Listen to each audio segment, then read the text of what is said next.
Assalamualaikum, saya Desiana Husnul Khotimah. Saya akan menyampaikan pernyataan diri dosen pada unjuk kerja Tridharma Perguruan Tinggi bidang pendidikan dan pengajaran. Saya adalah dosen tetap di Universitas Putra Indonesia pada Fakultas Ilmu Komunikasi, Prodi Ilmu Komunikasi dengan NIDEN 0402027306. Pendidikan S1 saya tempuh di Universitas Islam Bandung, Fakultas Komunikasi, Prodi Ilmu Jurnalistik, dan juga S2 saya tempuh di Universitas Islam Bandung, Pasca Sarjana Fakultas Ilmu Komunikasi, Prodi Komunikasi Bisnis. Untuk riwayat pekerjaan, saya pernah menjadi freelancer pada tabloid Hikmah Pikiran Rakyat di Bandung tahun 1993 sampai 1996. Kemudian sebagai announcer dan news director di Radio Madinatus Salam dan Radio Antasalam Bandung tahun 1995 sampai dengan tahun 2000. Kemudian juga menjadi volunteer pada Yayasan Kalyana Mandira Bandung yang concern di bidang pendidikan demokrasi, HIV dan media tahun 1997 sampai 2005. Kemudian juga menjadi volunteer dan manajer program radio komunitas anak jalanan pada Yayasan Semak Bandung tahun 2004 hingga 2006. Kemudian juga saya pernah menjabat sebagai editor in chief pada tabloid Weekend Shopping Bandung tahun 2020 hingga 2022 dan kemudian menjadi editor in chief pada televisi lokal Bandung yaitu Indonesia Music Television tahun 2002 hingga 2003. Dan pada tahun 2023 hingga 2006 saya menjadi editor in chief di majalah Pesona Keluarga Bandung. Pekerjaan saya sebagai dosen diawali ketika saya mengajar sebagai dosen luar biasa di Sekolah Tinggi Ilmu Komunikasi Stikom Bandung tahun 2002 hingga 2006. Kemudian juga sebagai dosen luar biasa di Universitas Putra Indonesia Cianjur di Fakultas Ilmu Komunikasi tahun 2006 hingga 2008. Dan pada tahun 2008 saya diangkat menjadi dosen tetap di Fakultas Ilmu Komunikasi Universitas Putra Indonesia Cianjur sampai sekarang. Saya juga menjadi tutor di Universitas Terbuka UPBJB Bogor tahun 2012 hingga sekarang. Jabatan tambahan saya adalah saya sempat menjadi PLT pada Lembaga Penelitian dan Pengabdian Masyarakat LPPM Unpi tahun 2018, kemudian juga sempat menjadi dekan Fakultas Ilmu Komunikasi Universitas Putra Indonesia, dan terakhir sebagai Kepala Humas Yayasan Pendidikan Yuyun Muslim Taher dari tahun 2020 sampai sekarang. Mata kuliah yang sudah saya ampu dan sedang saya ampu adalah Digital Audio Visual Streaming, Human Relation, Etika dan Filsafat Komunikasi, kemudian Broadcasting, e-journalism, Public Speaking, Kewirausahaan, Komunikasi Bisnis, Protokol RMC dan Presenter, Komunikasi Lintas Budaya, dan yang lainnya. Rencana pembelajaran semester atau RPS untuk mata kuliah Human Relation. Berikut ini adalah rencana pembelajaran semester atau RPS dari mata kuliah Human Relation yang terbagi ke dalam 16 pertemuan. Capaian pembelajaran mata kuliah atau CPMK yang pertama adalah mahasiswa dapat memahami dan menjelaskan kembali mengenai konsep dasar Human Relation, kemudian juga bisa menjelaskan, memahami kembali mengenai teori Human Relation, kemudian memahami dan menjelaskan kembali motif dan motivasi dalam Human Relation. Kemudian mahasiswa juga diharapkan dapat memahami dan menjelaskan kembali mengenai faktor-faktor konsep diri dalam Human Relation dan juga mengenai komunikasi interpersonal. Diharapkan juga mahasiswa bisa memahami dan menjelaskan kembali mengenai komunikasi nonverbal dan komunikasi verbal dalam Human Relation. Mahasiswa dapat memahami dan menjelaskan kembali kebudayaan dan Human Relation dalam komunikasi kelompok. Di pertemuan berikutnya, mahasiswa bisa memahami dan menjelaskan kembali teknik-teknik Human Relation. Mahasiswa dapat memahami dan menjelaskan kembali mengenai persepsi. Kemudian juga di pertemuan selanjutnya, mahasiswa dapat memahami dan menjelaskan kembali mengenai mendengar dan merespon. Dan di 2 pertemuan terakhir, mahasiswa diharapkan bisa memahami dan menjelaskan kembali mengenai konflik dalam Human Relation dan mengenai kepemimpinan dalam Human Relation. Deskripsi mata kuliah Human Relation mempelajari hubungan antar manusia atau human relation, yaitu komunikasi antar pribadi yang manusiawi yang memasuki tahap psikologis di mana komunikator dan komunikannya bisa saling memahami pikiran, perasaan, dan juga melakukan tindakan secara bersama-sama. Dalam hubungannya dengan manajemen sumber daya manusia, komunikasi yang dalam hal ini human relation bukan sekedar proses pengiriman dan penerimaan pesan. Tetapi lebih jauh dari itu, human relation bertujuan untuk mengembangkan sumber daya manusia dan sesuai dengan tujuan tersebut, pengembangan potensi pegawai dalam suatu pemerintahan, instansi, lembaga formal ini tidak akan terlepas dari upaya bagaimana meningkatkan motivasi dan prestasi kerja seorang pegawai. Dan berikut ini adalah contoh video pembelajaran untuk mata kuliah Human Relation yang dilaksanakan secara daring. Yang saya tampilkan adalah cuplikan pembelajaran online-nya saja. Bagian dari item atau tema yang sudah masuk ke dalam RPS ya. Jadi kita sudah masuk ke pertemuan yang ke-10 ya untuk mata kuliah Human Relation. Nah, seperti yang sudah Ibu sampaikan sebelumnya, human relation itu adalah salah satu ilmu ya dalam ilmu komunikasi yang itu membahas mengenai bagaimana hubungan antar manusia ya, hubungan antar manusia, tetapi bukan berarti hubungan yang secara fisik gitu ya, hanya pertemuan seperti itu enggak. Jadi human relation ini masuk ke dalam komunikasi interpersonal ya. Jadi dalam istilah komunikasi ada sub ilmu yaitu ilmu public relation yang di dalamnya ada istilah human relation dan tentu saja sesuai dengan ilmu ini mengkaji bagaimana manusia berinteraksi secara personal dan bagaimana menjalin hubungan yang baik ya antar sesama manusia. Ya. Menurut Jack Halloran dalam bukunya Applied Human Relation and Organization Approach mengatakan bahwa hubungan antar manusia adalah a study of how people work together to satisfy personal needs and organizational goals ya. Jadi menurut Fred G. Carvel mengatakan bahwa hubungan antar manusia adalah perpaduan dari orang-orang ke dalam suatu pekerjaan yang itu mendorong mereka untuk bekerja sama secara produktif ya sehingga bisa tercapai kepuasan dari berbagai segi. Ya, jadi bisa disimpulkan bahwa human relation atau hubungan antar manusia ini adalah aktivitas komunikasi antar individu manusia atau kelompok dalam berbagai agenda dan kepentingan yang dilakukan baik secara persuasif, sugestif, komunikatif demi menciptakan teamwork yang baik. Aduh, ini gandeng ya, gandeng kedengeran nggak? Ke situ, sebentar ya. Jangan berisik, lagi rekaman, lagi direkam.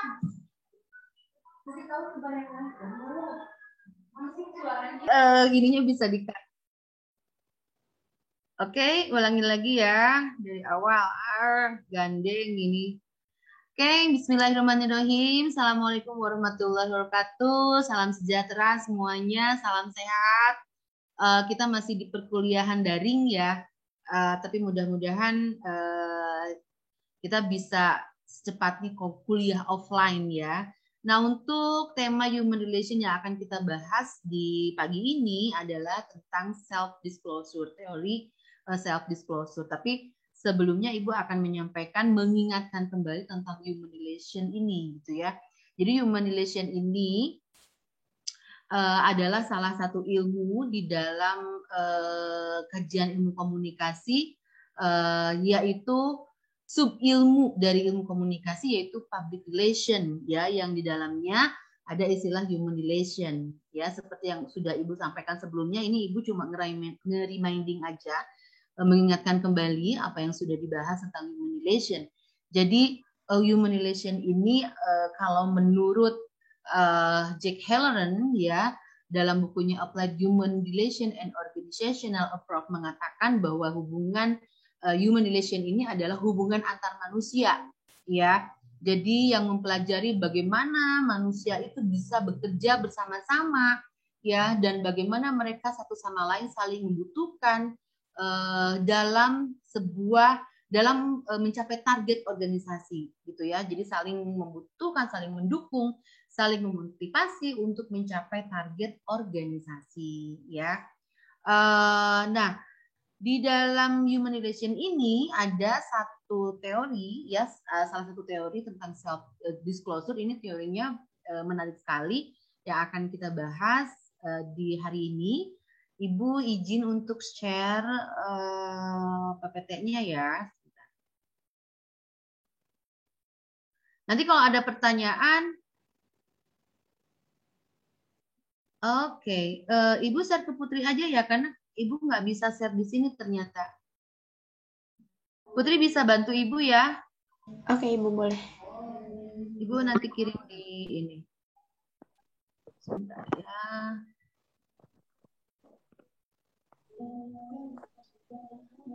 PPT-nya yang dikirim kemarin di grup bukan, Bu? Oh iya, betul. Oh ya.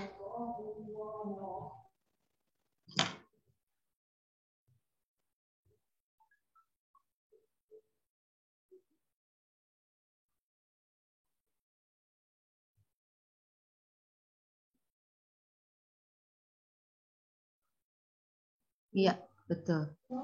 Ibu maaf udah muncul. Terima kasih Putri. Nanti bantu Ibu. Udah muncul. Nanti bantu Ibu untuk itu ya, untuk slide berikutnya. Nah, ini tentang teori dalam human relation. Silakan di next dibuka, Putri.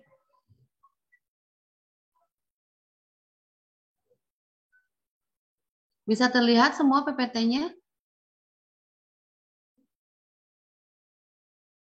Nah, pengertian self disclosure dan komunikasi interpersonal. Jadi secara garis besar, self disclosure itu berarti keterbukaan diri, ya, untuk membatasi apa, untuk membatasi apa, ya, keterbukaan diri. Tapi kok untuk membatasi, satu sisi untuk membuka diri, tapi satu sisi lagi untuk membatasi. Ya, nanti kita akan bahas ya. Self disclosure itu sendiri merupakan salah satu kemampuan yang dimiliki individu untuk berinteraksi, untuk berhubungan dengan lingkungan sosialnya. Siapa lingkungan sosial itu? Lingkungan sosial itu tentu saja adalah orang-orang yang berada di luar lingkaran lingkungan inti, ya, di luar rumah kita.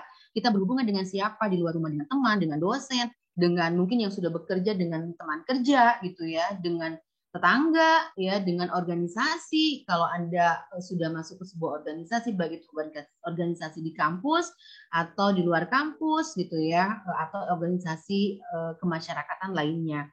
Nah, jika individu atau seseorang memiliki kemampuan yang baik dalam self disclosure ini, maka individu ini akan memiliki banyak teman dan mudah untuk bergaul. Ya, jadi menarik sekali teori self disclosure ini. Self disclosure ini bersifat dalam, ya, jadi dalam sekali apabila individu merasa nyaman, ya.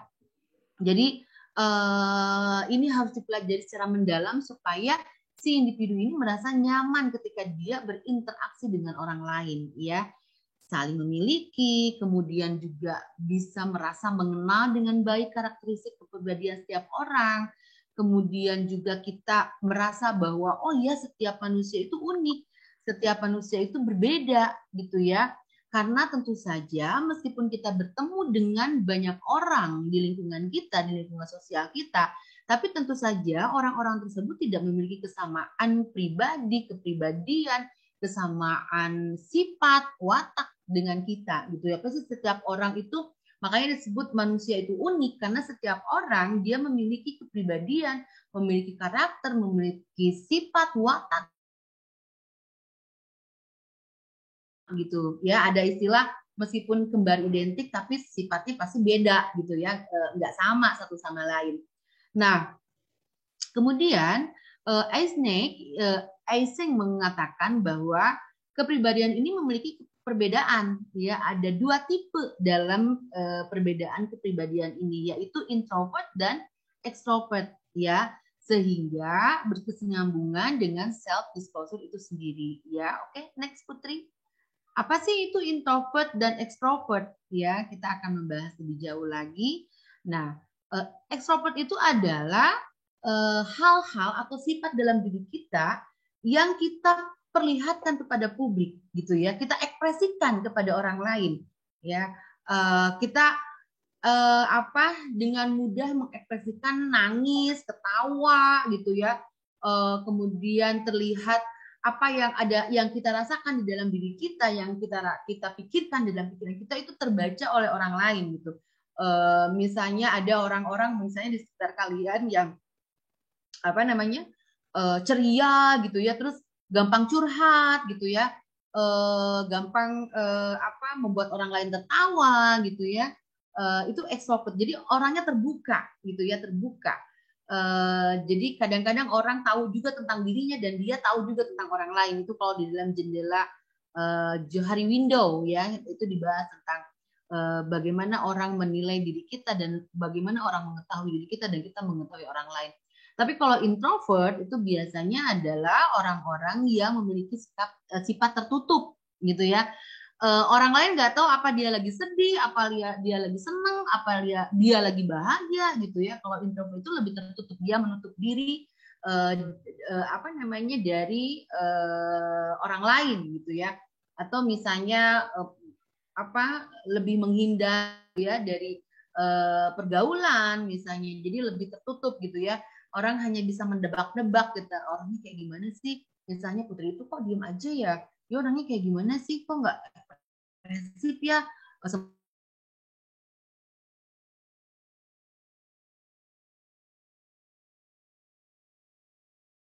Bisa membuat teman-temannya itu juga merasa termotivasi atau tersihir gitu loh oleh energi positif Yesa misalnya kayak gitu.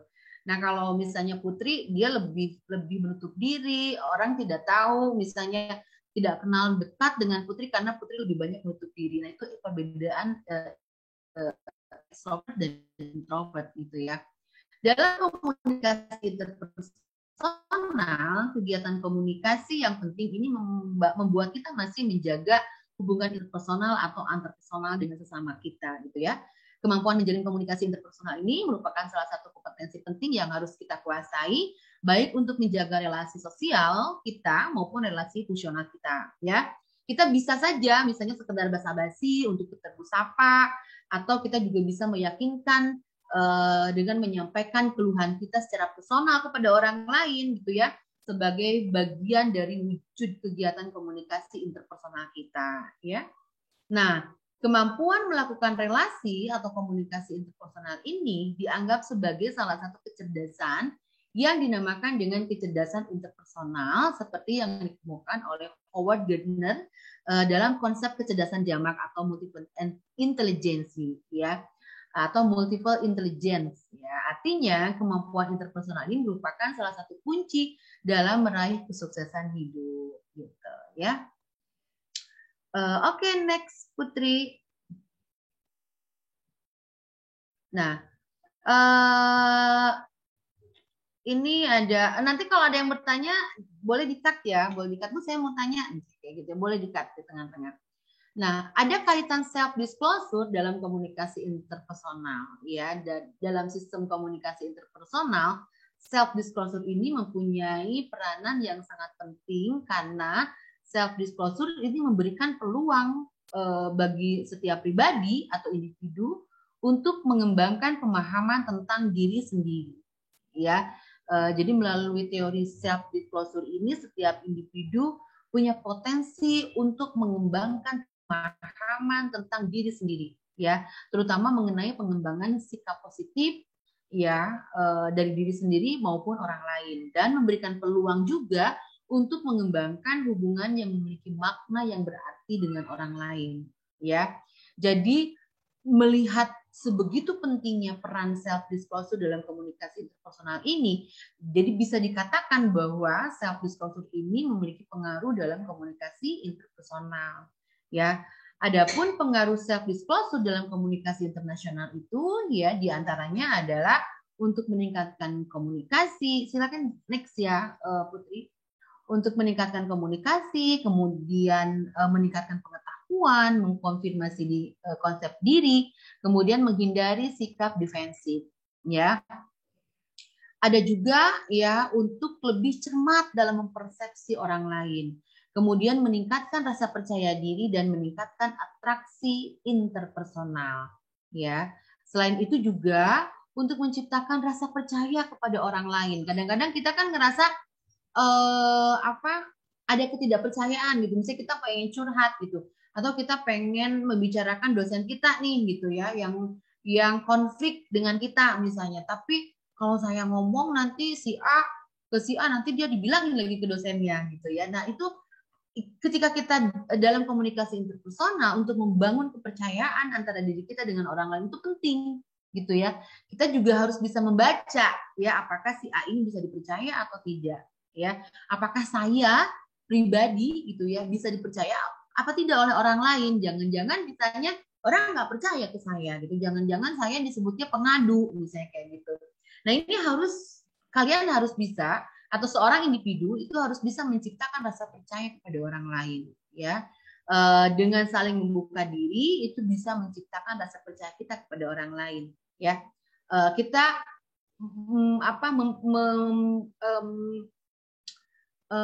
mengekspresikan diri kita kepada orang lain bahwa saya orang yang bisa dipercaya gitu. Jadi kalau Anda mengeluh atau Anda curhat atau Anda bicara kepada saya dan itu tidak perlu dikatakan kepada orang lain, maka saya akan menjaga amanah ini. Nah, tentu saja itu menjadi trademark ya, trademark menjadi brand kita gitu, pribadi kita bahwa oh kalau saya ngomong dengan Putri mah enak, dia mah nggak pernah ngomongin lagi, misalnya dia nggak pernah ngebocorin rahasia saya, misalnya kayak gitu. Jadi orang akan nyaman gitu untuk dekat dengan kita, kemudian terbuka juga dengan kita gitu ya. Kalau kita terbuka dengan orang lain, pasti orang lain juga akan terbuka dengan kita. Dan begitu juga sebaliknya, kalau misalnya kita tertutup atau misalnya kita bocor gitu ya, menciptakan kembali rahasia orang lain, tentu itu juga akan menjadi tren buat kita. Oh, jangan bicara ke si Putri lah, dia mah suka diomongin lagi. Jadi orang ngerasa nggak nyaman gitu untuk berkomunikasi dengan kita ya. Nah, terus kemudian juga membentuk norma interaksi dan terakhir membentuk norma untuk membentuk norma interaksi itu yang terakhir ya. Oke, sampai situ ada yang mau ditanyakan? Silakan. Ibu mau izin bertanya. Ada yang mau bertanya? Izin bertanya. Iya, boleh. Ibu bagaimana boleh, sih, Putri? Ya. Ibu bagaimana sih cara untuk mengatasi sikap tertutup kita? Karena kan terkadang ada rasa tidak percaya diri untuk bergaul atau membuka komunikasi dengan orang lain di lingkungan sosial. Oke, iya. Terima kasih pertanyaannya, Put. Jadi tentu saja tadi ya seperti yang sudah saya sampaikan bahwa setiap orang itu berbeda, setiap orang itu unik ya. Jadi ada yang introvert, ada yang extrovert gitu ya. Ketika kita merasa bahwa diri kita introvert, kita harus tahu dulu gitu, mengenal diri kita dulu. Apa yang kita suka, apa yang kita nggak suka gitu ya. Nah, kemudian kita mengevaluasi diri gitu. Kita evaluasi diri kita. Kenapa sih kita nggak suka yang ini? Kenapa kita suka yang bagian ini? Gitu. Kalau saya nggak suka yang bagian ini, oh ternyata orang juga sama nggak suka. Kalau saya seperti ini, gitu loh.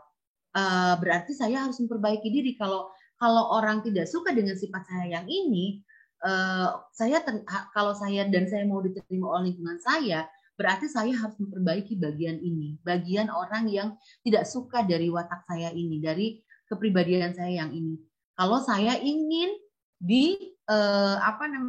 diterima oleh lingkungan sosial kita, bukan berarti ingin disukai gitu ya. Maksudnya kan ada orang yang karena pengen disukai orang banyak gitu ya, karena pengen pengen orang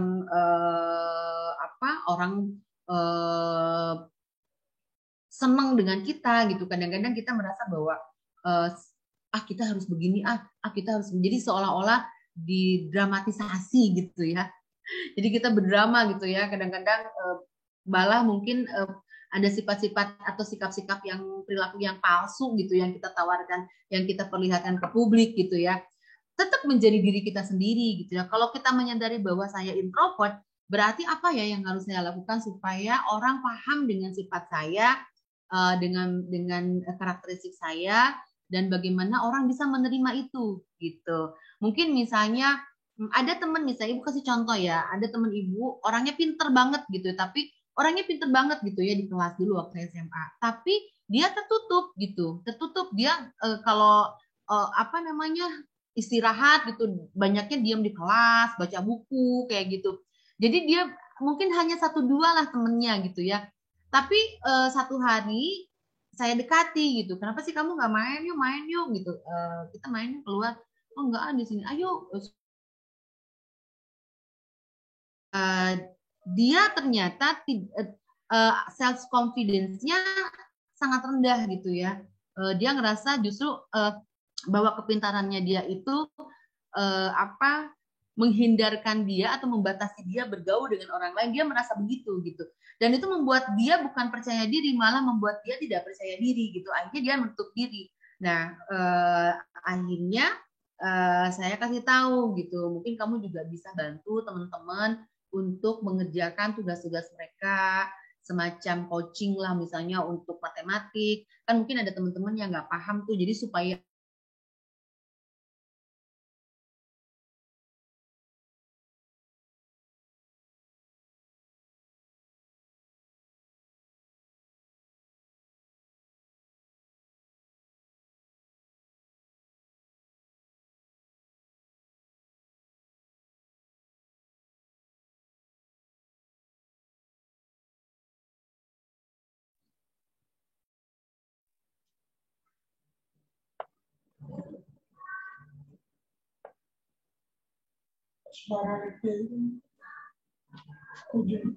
Putri, barusan Ibu keluar jaringan. Ibu lanjutkan ya.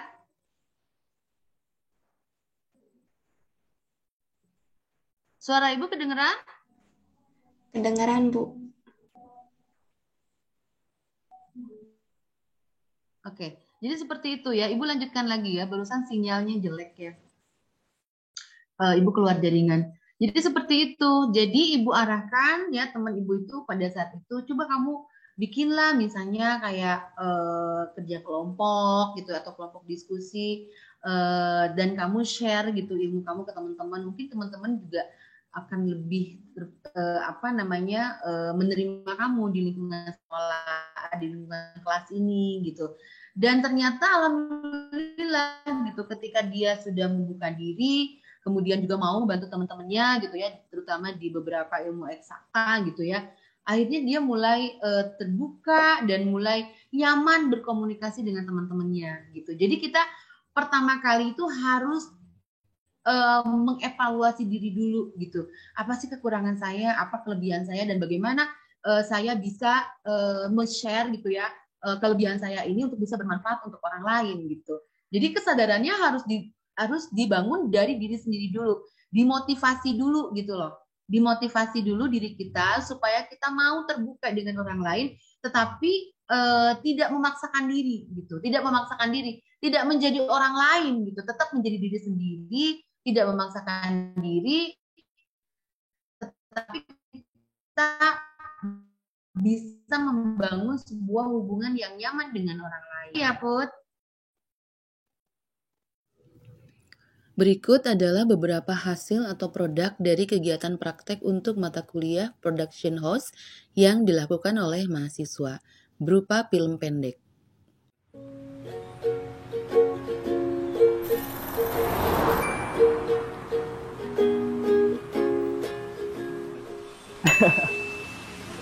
Gung, tur nuhun.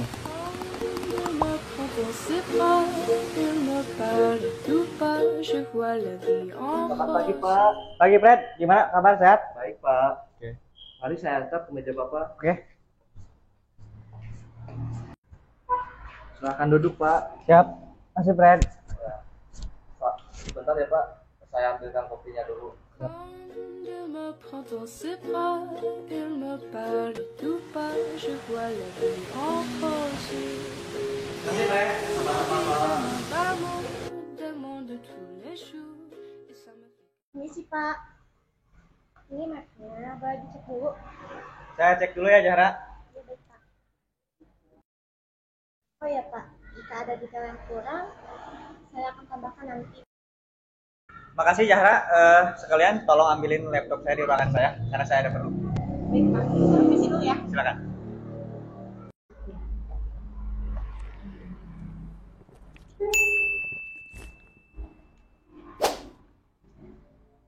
Wih, si Ageng gelo, iya foto masih disimpan kene. Jadi inget baheula.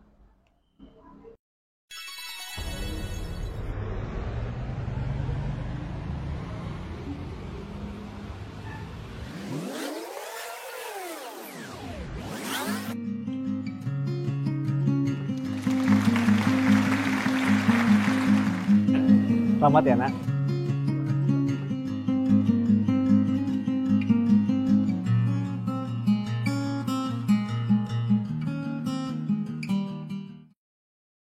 Demikian profil pernyataan diri dosen, unjuk kerja Tridharma Perguruan Tinggi pada bidang pendidikan dan pengajaran saya sampaikan. Saya Destiana Husnul Khotimah mengucapkan terima kasih.